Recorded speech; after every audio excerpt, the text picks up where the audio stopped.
Bien, buenos días. Hoy día vamos a tener la presencia de un autor importante de la literatura clásica italiana.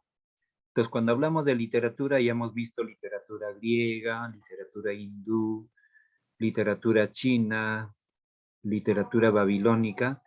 Todas son literaturas clásicas porque pertenecen al mundo antiguo, antes de la vigencia del cristianismo. Entonces, desde luego que en este contexto de formación literaria hay características, hay estilos propios de la literatura, básicamente donde concierne a la presencia de autores que dan modelos especiales de formas, como también en géneros y especies literarias. Entonces, eh, en este momento, en esta sesión, vamos a ver un autor importante de la literatura. Entonces, en los últimos tiempos, en las últimas etapas, siempre se ha hablado, por ejemplo, en el ámbito económico del marketing, o también se ha hablado, por ejemplo, del desarrollo personal. Entonces, cuando hablamos de Horacio, Horacio es un autor importante. Horacio trascendió básicamente en su creatividad literaria, pero básicamente en lo que es en el desarrollo personal. Entonces, queda en el término de latín en dos palabras, el carpe diem. ¿El carpe diem qué significa? El carpe diem significa en el castellano actual, aprovecha el momento o vive el momento. Entonces, en eso va, por ejemplo, el desarrollo personal en los últimos tiempos, ¿no? De dejar, digamos, de las flaquezas del espíritu y sacar provecho del momento dado. Entonces, justamente el autor promociona eso en sus versos, en su composición poética. El autor, básicamente, vivió en la época del emperador César Augusto, entonces también fue apoyado por el emperador. Pero en aquel entonces, tanto los poetas Horacio, Ovidio o el poeta Virgilio, grandes autores italianos en la literatura, fueron apoyados por el emperador romano, por el gobernante principal. Pero es más, en aquel entonces había un caballero con mucho poder económico que se llamaba Mecenas, un caballero romano que tenía mucho dinero. Entonces, como tenía mucho dinero, fue amante del arte, especialmente de la literatura, y con su dinero apoyaba a los creadores artísticos, especialmente pintores, escultores y desde luego la literatura. Entonces, Horacio fue apoyado por Mecenas. Mecenas le compró en la vida en el campo para que solamente cree, manifieste su literatura. Entonces, y también con el apoyo del emperador. Entonces, si uno vive de su arte, entonces es para poder vender o recibir algún peculio económico. Entonces, en aquel entonces esa creatividad literaria no era pagado, ¿no? Entonces, Mecenas, este caballero, los alimentaba, les daba bienes, lo necesario para que puedan vivir holgadamente en el campo. Y el campo es uno de los lugares donde la creatividad se da, digamos, en toda su amplitud. Entonces, veamos la figura de Horacio. Horacio nació el 8 de diciembre del año 65 a.C. en Venusia, hoy Venosa, Basilicata, y falleció el 27 de noviembre del 8 a.C. con 56 años en Roma. Era hijo de un esclavo liberto. Si bien nació cuando su padre ya gozaba de la libertad, su padre, aunque pobre, invertía mucho dinero en la educación de su hijo, acompañándolo a Roma, donde inició sus estudios de gramática con Orbilio y probablemente los de retórica con Heliodoro. ¿Bien? Entonces, a pesar de su condición de liberto, ¿qué era un liberto? Un liberto era un esclavo que había ya ganado la libertad, ¿no? Por los años trabajados o por los méritos que había hecho con sus propios amos. Entonces, en la época de Horacio, pues habían esclavos de por vida, esclavos de los señores, no solamente del Estado, sino esclavos de los personajes famosos, y que por algún sacrificio o mérito lograban ser liberados y gozaban de libertad. Ahí viene su condición de liberto del padre de Horacio. ¿Qué más se puede hablar de Horacio? Bien, en caso de Horacio, a los 20 años de edad se trasladó a Atenas para estudiar el griego y filosofía en la academia con Teomnesto. Horacio siempre reconoció los cuidados y el gran sacrificio que su padre hizo por él, siendo la relación con su progenitor uno de los más bellos episodios de amor filial que sobreviven del periodo clásico. Entonces, algo muy importante en Horacio, ¿no? Y también algo muy importante y valioso, la presencia del padre en la formación académica y cultural de un hijo. ¿Bien? Ahora, ¿qué más? Horacio es importante, como ya lo dije, es por esta expresión latina, de latín, carpe diem. La palabra carpe diem significa vive el momento, captura el momento y saca provecho del momento. Porque después de este momento no hay otra. Mañana, que pasado, puede ser igual o mejor o peor o nunca. Entonces, este término justo antecede antes de la presencia de Cristo y que en los últimos tiempos pues ha sido rescatado por los que promocionan el desarrollo personal y otros temas afines. Dicen los versos, ¿no? No te preguntes más por el futuro y apunta en tu haber, mozo, cada día, que te dé fortuna y las danzas, y amores dulces aún no desprecies, mientras en tu vigor no haya amorosas canas. Ahora buscar debes al campo, y las plazas y la nocturna, cita en que se oigan suaves susurros. Pues aquí Horacio nos dice una gran verdad. O sea, en el primer verso, ¿qué dice? No te preguntes más por el futuro. Muchos viven del futuro, pero el futuro no ha llegado. El futuro puede llegar para una persona o no llegar. Es una verdad. Entonces ya el autor promocionaba eso, viviendo en el campo, creando sus versos. Y apunta en tu haber, mozo, cada día. O sea, sacar provecho del momento en el día. Que te dé fortuna y las danzas. Y amores dulces aún no desprecies, mientras en tu vigor no hay amorosas canas. Ahora buscar debes el campo y las plazas y la nocturna, cita en que se oigan suaves susurros. Entonces no está diciéndole la vía del campo, de sacar provecho del momento, del vigor, de la fortaleza, de la juventud, y desde luego antes que se presente las canas o la vejez en el hombre. Bien, veamos algo más. Entonces, Horacio, su nombre completo es Quinto Horacio Flaco, es el nombre completo del autor. Bien, la obra de Quinto Horacio Flaco concierne a épodos o yambos, que conciernen a 17 poemas cortos escritos en verso, yambo entre el 41 y el 30 antes de Cristo. En esa etapa compuso Horacio los famosos yambos, que son composiciones poéticas. Luego compuso 3 libros de odas líricas o carmina, compuestos por 103 poemas publicados en 4 libros con una temática intimista y se ocupan de la vida personal del poeta. Se refleja el pensamiento epicúreo del poeta, su incredulidad y desconfianza, la renuncia a las grandes ambiciones. ¿Ve? Epicúreo quiere decir de Epicuro. Epicuro fue un autor, literato también, un hombre importante. Obras de tipo filosófico. 2000.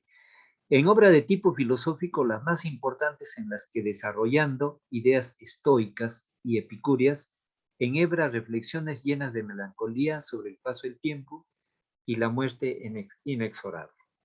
Entonces, todo trabajo filosófico es para reflexionar, para razonar, para comparar y desde luego el razonamiento está en un alto nivel. Razona sobre la vida indiferente y sobre la vida lo que debe de ser y relacionar entre la indiferencia, la diferencia y el sentimiento de las personas en función a la melancolía, la tristeza y el paso del tiempo y desde luego la muerte pronta, ¿no? ¿Qué más podemos indicar de Carpe Diem? Carpe Diem, ya lo dije, que es una frase pues donde uno debe sacar provecho del momento, porque después de ese momento no hay otro. Y si a ese otro ya no puede ser igual, sino puede ser distinto o no presentarse.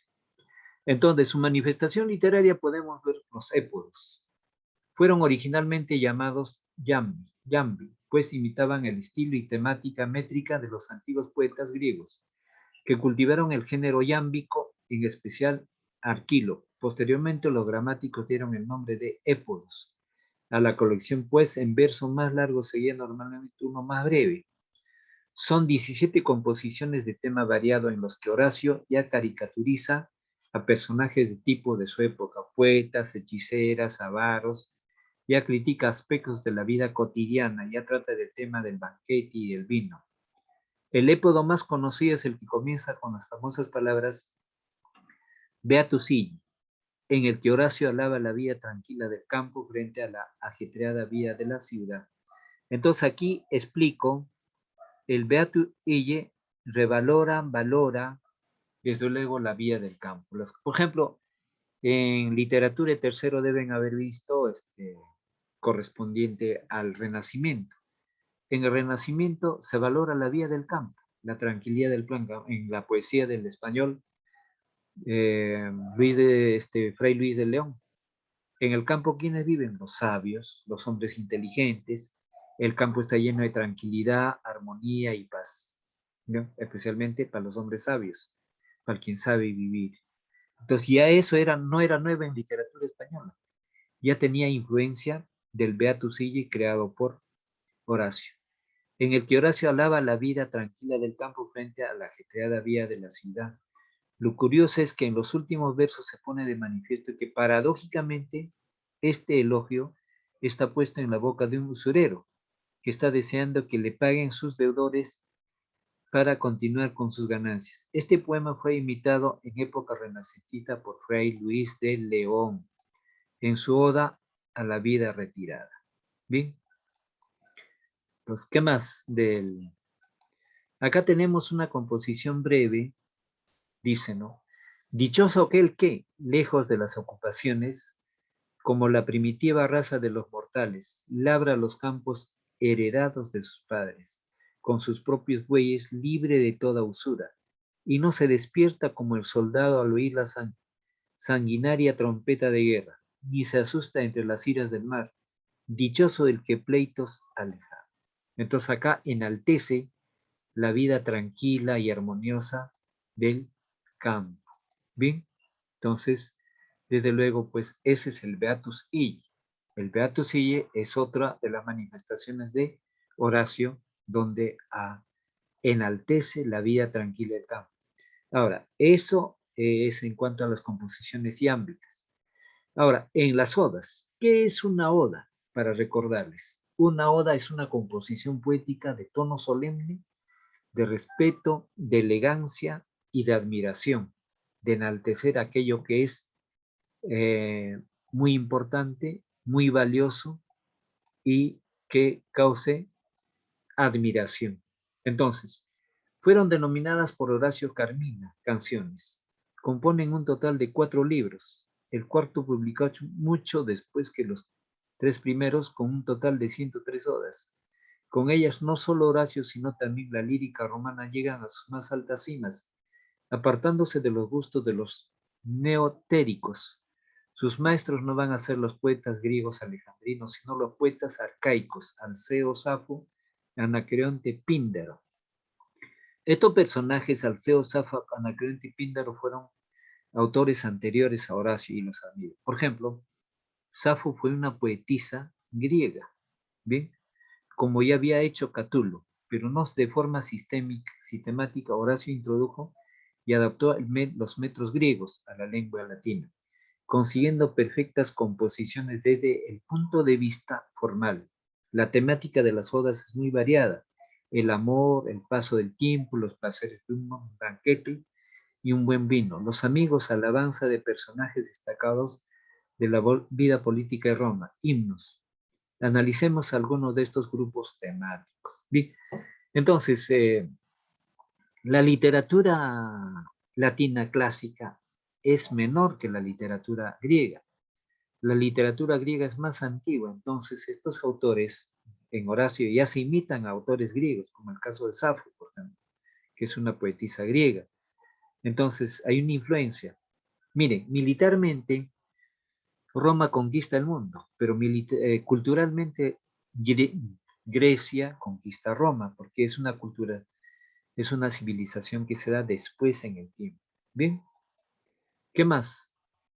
Las odas de temática amorosa están dedicadas a varias mujeres, entre las que no se puede rastrear a una persona concreta, ni a un amor verdadero, apasionado como el de Catulo.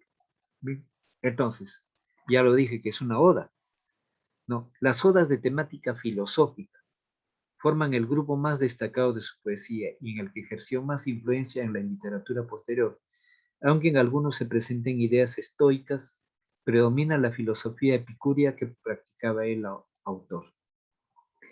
Entonces, lo más trascendente en las odas de Horacio es el plano filosófico, en el desarrollo de la persona, ¿no? En el que emerge, por ejemplo, una vida de armonía, de paz, de tranquilidad, de añoranza al campo y a la reflexión de lo que es la vida, la importancia de la vida en relación con los problemas del hombre. Las odas que transforman en poesía las anécdotas o sucesos cotidianos, la naturaleza, los amigos, el banquete, el vino, como aquella en que da gracias a los dioses por haber sido salvado de morir bajo un rayo o aquella otra dedicada a la fuente Manducia, cercana al campo de Horacio. Las odas que podemos denominar romanas o patrióticas. Los 6 primeros del libro tercero y algunos del libro cuarto. La paz impuesta por Augusto. Cuando dice Augusto acá, se refiere al emperador César Augusto y la estabilidad política y social que éste trajo llevaron a Horacio, al igual que otros autores contemporáneos como Virgilio, a participar de los ideales de Augusto, la restauración de los viejos valores morales que habían hecho grande a la antigua Roma. Por ejemplo, podemos mencionar a la oda donde elogia a Augusto, celebrado por la paz conseguida, y le pide que sigue velando por ella. Dije, el emperador César Augusto era uno de los emperadores más pacíficos, justos, equitativos y de buena administración, sin nada de ambiciones ni de muertes ni de desgracias, ¿no? Augusto era un emperador muy honesto y sano, y desde luego que él apoyaba a los creadores literarios, ¿no? Entonces le daba el apoyo necesario. Y acá justamente ahí resalta que hay un elogio en las odas al emperador César Augusto. Bien, y así paralelamente con mecenas daban el apoyo a los autores o literatos de la época. ¿Qué más? El valor literario. Horacio se ha convertido en el poeta modelo del clasicismo, como reflexiona en su epístola a los Pisones. La obra poética que es el resultado no solo de la inspiración del poeta, sino también de una ardua labor de limei. El poeta se impone una exigencia continua por la perfección, el esmero por el uso de la palabra exacta, por la expresión de un pensamiento colocado en el lugar más adecuado, con una gran maestría en el uso de metros. Cuando hablamos de metros es en la medida de los versos. Sin embargo, a pesar de ese cuidadoso trabajo de composición, muchas de sus odas, en especial aquellas que convierten en poesía temas y motivos cotidianos, parecen nacidas de la improvisación. Frente a Catulo o Virgilio, Horacio parece más frío y distante, sensación que puede haber deberse a esa misma obsesión suya por la perfección formal. Horacio considera que el poeta tiene una misión educadora y una responsabilidad social y patriótica, y consecuentemente su poesía es como su persona, honesta, sincera, sensible, sencilla y equilibrada. Entonces, estas características de honesta, sencilla, sensible, sencilla y equilibrada también no solamente es para el poeta Horacio, sino es para la personalidad de Mecenas y más que todo del emperador César Augusto, que está inmerso en estos poetas como Horacio, Virgilio, Ovidio, ¿no? Entonces, quienes reciben el apoyo y el respeto único de promocionar el arte, básicamente en el plano literario. Entonces, diríamos que el emperador César Augusto está identificado en la promoción de estas manifestaciones literarias, aún siendo él de la administración del gobierno, no como emperador, pero destaca en ese apoyo único y por eso mismo, pues, no dedica una oda tan importante. Pero acá hay algo importante que dice que la poesía o el poeta tiene una misión educadora y una responsabilidad social y patriótica. Eso es algo que hay que rescatar, que otros autores no han abarcado. Hay autores que solamente abarcan al plano sentimental o al plano de sentimientos sobre la realidad, pero no están inmersos en como misión educadora y una responsabilidad social y patriótica, desde luego, no lo están. Entonces, eso es lo importante en Horacio, ¿no? Esa misión educadora y una responsabilidad social y patriótica. Bien, entonces, ahora vamos a pasar al tratamiento de la separata con la participación de ustedes, de este preámbulo que ya se presenta en la separata. Bien, entonces, vamos con, vamos, ¿quién es Pérez? Pacheco. Fabricio Pacheco. Fabricio va a leer el texto. Fabricio, en voz alta. Voy a resaltar el texto. El texto resaltado.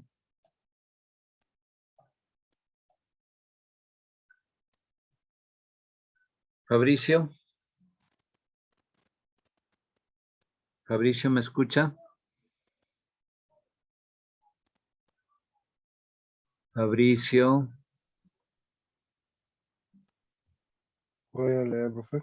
Sí, por favor.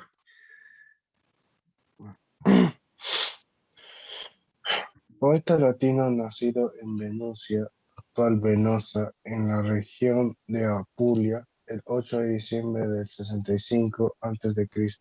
Falleció el 27 de noviembre del 8 a.C. Estudió a Homero y a Livio Andrónico, entre otros. Quinto Horacio Cloto. Más tarde marchó a Atenas a continuar su formación. Allí tuvo como compañero a Cicerón y conoció a Casio y Bruto, para quien trabajó como tribunus militum entre 43 y 42 a.C. De vuelta a Italia tras el fracaso de la batalla de Filipos, en la que murieron Casio y Bruto. Pronto llamó la atención de Mecenas, quien le obsequió con su amistad y protección, al igual que había hecho con Virgilio, quien hizo las veces de intermediario en esa relación. De ese modo, el círculo de relaciones de Horacio se amplió notablemente y con felices consecuencias entre los años 39 y 27 a.C., desde el grupo de artistas eminentes cercanos a Mecenas, era inevitable que Horacio entrase en relación con el propio Octavio Augusto, quien lo protegió y colmó de regalos. La situación del poeta era ya de plena bonanza cuando, hacia 32 a.C., adquirió su magnífica finca de Sabino. También que se piensa que pudo ser un generoso regalo por parte de Mecenas o del emperador, junto a otras propiedades. En torno al 20 a.C., Horacio comenzó a relacionarse directamente con Augusto, sin necesidad de la intermediación de Mecenas. Como vemos por los escritos que remitió, como se ha indicado, falleció el 27 de noviembre. Gracias. De una enfermedad repentina y fulminante, justo 59 días después de que hubiera muerto Mecenas, su gran amigo y protector. Legó todos los bienes al emperador, ¿no? Tras su fallecimiento fue enterrado junto a Mecenas. Entonces acá, por ejemplo, el término legó es dar, ¿no? Donar, gozar, dejar como herencia, ¿no? Entonces, aquí habla de tres caballeros de la política, ¿no? Casio y Bruto fueron políticos militares que se enfrentaron en continuas batallas y desde luego que también estaba en la presencia de Octavio Augusto, ¿no? Entonces, estos caballeros, tanto Octavio, tanto Bruto, surgen a raíz de la muerte de Julio César. Cuando dan muerte a Julio César, emerge un triunvirato. Entonces, ese triunvirato es la presencia de estos caballeros. Y desde luego, pues que un autor no está ajeno a la vida política de un país, de una nación. Entonces, en el tiempo siempre un literato ha sido muchas veces exiliado, separado de su patria, porque un autor, tanto en literatura especialmente, ¿no? Está siempre directa o indirectamente inmerso en el contexto de la vida política de un país. Bien, entonces, Morán va a leer el texto que estoy resaltando. Morán, ¿me escucha? Morán, Sí, profesor. ya, en voz alta, el texto resaltado.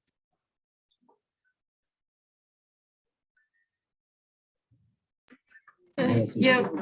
Sí, ya puede ver, profesor. Ok. Ahora sí le debemos no solo la perfecta adaptación.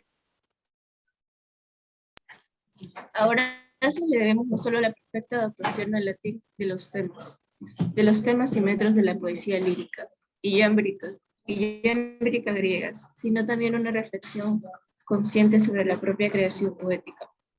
Épodos o yambos. Su actividad como poeta se inició con una imitación del poeta griego Arquíloco, maestro del yambo, y por tanto de una poesía mordaz, crítica y ácida. En estos primeros poemas que conocemos como épodos y cubren una cronología que va desde 40 a 31 a.C. Su publicación tuvo lugar en 30 en 33 a.C. Horacio daba cabida a sus sentimientos de decepción e indignación por ciertos hechos nacidos durante las guerras civiles. El número de piezas es de 17, de los cuales 11 están compuestos en jambos y 6 en una combinación de jambos y dáctilos. Junto a la invectiva 3, 4, 5, 6, 8, 10, 12 y 17, Horacio cultivaba otros contenidos como los políticos 1, 7, 9 y 16, y los amorosos 11, 15 y de algún modo 14. Vena esta que explotará debidamente en sus obras. Con los épodos, Horacio no hacía sino seguir la estela marcada por los poetas neotéricos, y en este sentido era tributario de algunos de sus propuestos, como la perfección formal, no solo de cada pieza, sino del conjunto de los poemas que integran la obra. Ya, muy bien, gracias. Entonces, acá ya se está presentando uno de los géneros cultivados por el poeta Horacio, que son los épodos o yámbicos, o la poesía yámbica, como se le llamó, que tiene origen básicamente griega, ya cultivado por los autores griegos, y es más que en este contexto está enfrascado en función a la cronología y a la presencia de la vida política, como es la guerra civil, que se presenta tras la muerte del Julio César, que es un gobernante dictatorial, entonces, tras la muerte de ellos en el Senado, ¿no? Entonces emerge pues la presencia de ciertos políticos y desde luego también no está ajeno este Horacio frente a eso porque sirvió a uno de ellos como amanuense o como secretario. En aquel entonces los escritos se hacían a mano, por eso el término amanuense. Y aquí resalta, por ejemplo, esta poesía, básicamente por números, ¿no? Los que están en el ámbito, básicamente, de la invectiva, ¿no? De la crítica, del sarcasmo o de básicamente, como dice el término ácido, ¿no? Entonces, y también en los números donde se ubica solamente en el 179 en los temas básicamente políticos. Y los amorosos son menos, ¿no? De la composición poética 11, 15, 14, con menos, ¿no? Entonces, mayormente Horacio no está enfrascado en una composición poética sentimental, sino más está en una composición poéticamente del mundo de la crítica, de la observación de la realidad, del contexto, y también donde se presenta el asunto de la vida política. Dice, ahora bien, dado su enorme talento, Horacio consiguió ir más allá en su mezcla de tonos y metros.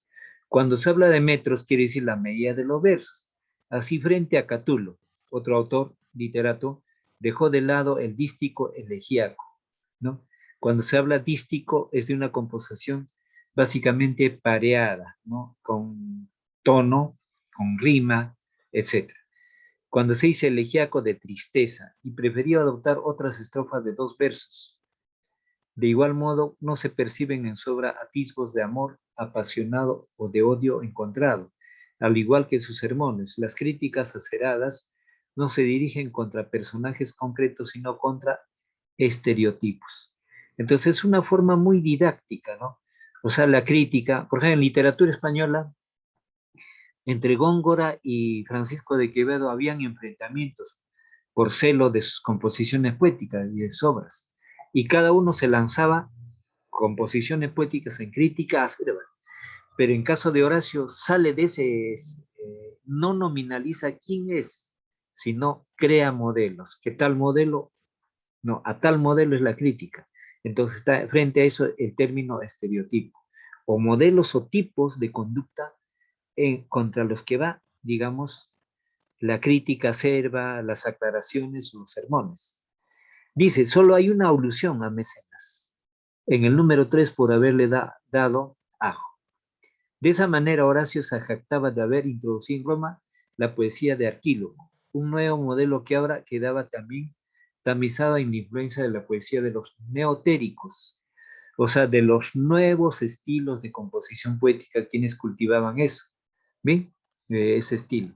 Entonces, hasta aquí Homero es, perdón, Horacio es un autor que no quiere complicarse en la vida por determinar una crítica a un personaje, sino está orientado su poesía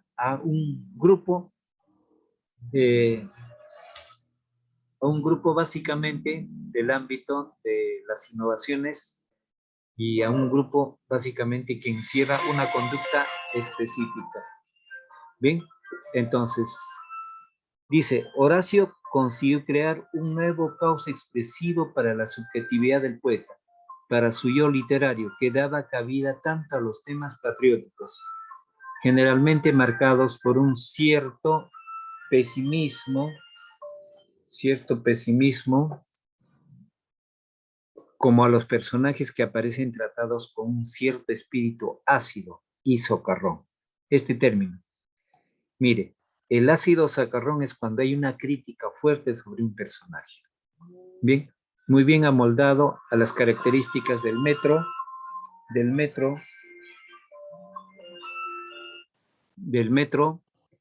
y socarrón muy bien amoldado a las características del metro yámbico. Bien, entonces de la medida de los versos.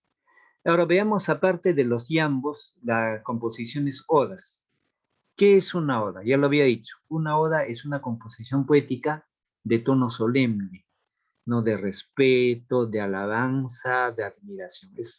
Y este tipo de odas emerge pues en Italia, ¿no? Uno de los cultores es Horacio. Entonces, en la literatura española, por ejemplo, sucede de que es imitado por Fray Luis de León. Las odas y las epístolas, ambas son trabajos de madurez, en los que refleja, al igual que Virgilio, un cierto rebrote de optimismo con el asentamiento del poder de Augusto. Yo le había dicho que Augusto es el emperador que los auspicia, los apoya. Y Augusto en la vida política se le hace alusión literariamente, ¿no? Con cierta admiración. En este momento ya no solo había lugar para la desesperanza, pues también se abrían nuevas posibilidades para creer en un futuro más prometedor, sentimiento que debieron experimentar muchas personas en aquella época. En las 88 odas, en 3 libros, que comenzó a escribir en torno al año 30 a.C. y publicó probablemente en el año 23 a.C. Horacio quiso mostrar su enorme capacidad para adaptar la poesía lírica crítica a través de una amplia variedad de asuntos y motivos.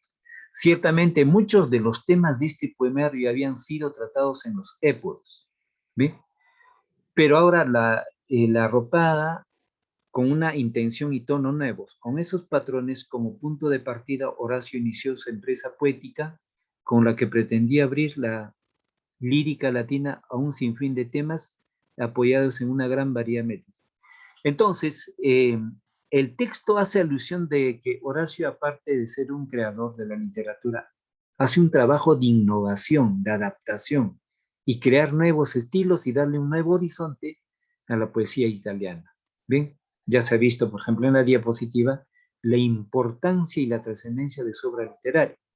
Prosigo. De todos modos, la novedad fue tan grande que Horacio no tuvo éxito, algo que en cierto modo ya esperaba tenor de su desprecio por el vulgo, incapaz de comprender la dificultad de su poesía. Esta dificultad no solo se asentaba en la diversidad de metros y temas, sino también en su habilidad para variar el discurso, crear nuevos términos, introducir comparaciones inesperadas y servirse en definitiva de cuantos recursos pudiera sorprender con la audacia de sus creaciones. Sin embargo, sus poemas sí gustaron a Augusto, quien le confió la composición de un himno solemne para los Ludi Terentini, el año 17 a.C. Entonces, aparte de eso, Horacio compuso para la ocasión su Carmen Seculer, un verdadero canto de acción de gracias al Príncipes, escrito en versos sáficos y dispuesto para ser entonado por un coro de 27 muchachos y 27 muchachos en los Ludi seculares el año 17 a.C., concretamente el 3 de junio. Gracias a esta composición, en que Horacio se dirige a Apolo, Diana y los dioses del Capitolio. El poeta se ganó el aplauso de sus coetáneos. ¿Qué es un coetáneo? La palabra coetáneo para razonamiento verbal significa contemporáneo, de la misma época. Por ejemplo, el poeta latino Virgilio y Ovidio fueron coetáneos de Horacio, porque vivieron en la misma época, en la misma etapa, y desde luego también fue coetáneo el emperador César Augusto, ¿no? De aquel momento queda el recuerdo de una inscripción en mármol con el nombre de completo de Horacio, Quintus Horatius Flaccus Carmen Composit, que fue descubierta en 1890. A partir de este éxito, Horacio decidió componer otras 15 odas más, que son las que forman el libro cuarto y último de su colección, dedicado a Pablo Fabio Máximo, amigo familiar de Augusto. En este conjunto predomina claramente un tono optimista y rendido por completo a la política esperanza del emperador. Bien, entonces, aquí quiero hacer énfasis, a ver, ligeramente, bueno, es importante cuando no se acabe un material, quiero poner énfasis, cuando no se acaba un material, el material que no se completa queda como investigación. Entonces, cuando se duda de algo, en la hora de asesoramiento, estamos para poder preguntar al profesor, para poder ampliar. Pero resulta que asesoramiento muchas veces están asistiendo 2 alumnos del número que son. O también muchos están llegando demasiado tarde. Entonces, si el alumno que llega tarde ya no puede entender lo que está explicando el profesor, entonces es importante, si llegó tarde por un motivo, es bueno presentar las dudas o para poder ampliar en asesoramiento aquello que no está bien claro. Bien, entonces en el tema literario, desde luego, pues es importante la lectura y con la lectura podemos poder decodificar. A veces se puede pensar de que, a ver, la lectura me va a informar, pero no basta, ¿no? Es importante. Ustedes están viendo el nivel de complejidad de comprensión lectora. Entonces, toda lectura no es sencilla, toda lectura siempre necesita una información amplia. Entonces, si uno no maneja la inferencia, quiero recalcar acá porque el material se lee, entonces en toda lectura no toda información está en el texto. En la información del texto está para poder inferir. Y entonces la inferencia es la idea, la deducción lógica que uno que tiene que tener. Uno deduce, por ejemplo, por aquello que ya no está escrito en el texto, ¿no? Entonces, las deducciones hacen que uno tenga que interpretar el texto. Entonces, acá, casos puntuales sobre la vigencia de Horacio. Horacio es tan importante